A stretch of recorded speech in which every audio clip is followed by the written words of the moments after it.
Hi Orion, Natalie here. I just wanted to give you a response on your video blog. I felt like your video was very informative and I enjoyed listening to your reiteration on the case that you had spoke about, and I feel like you picked a really great case in the sense that it was very complex throughout the case and the way that it evolved.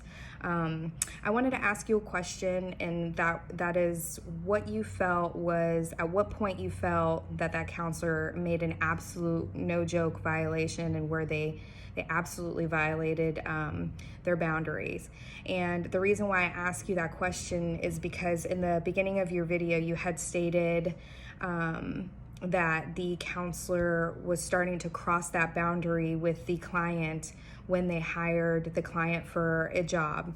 Now, I'm assuming that you had mentioned that it was a professional job that the client was hired for from the counselor. So I did a little more digging and I found an article on Counseling Today that talks about how there's this vast difference between a counselor crossing a boundary and violating a boundary. And I feel like maybe this is kind of what you were trying to mention in your video. And then, so then I looked at the 2014 ACA Code of Ethics, and it talks about this in 8.6.c, where it says that counselors must consider the risks and benefits of extending the current counseling relationship beyond conventional parameters.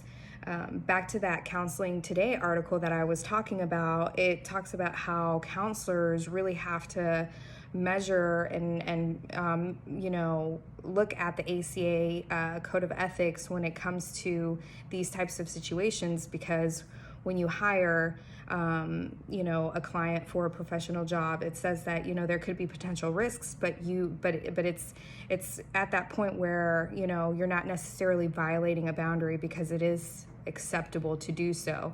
So I feel like you're correct in your assessment that at this point maybe there was some blurring of the lines, if you will, between the counselor to the client, and as you had mentioned, it started escalating from that point forward. I did agree with your observations for the rest of your case, and I feel that you provided an excellent overview. I wish you the best of luck throughout the rest of this course, and have a great night.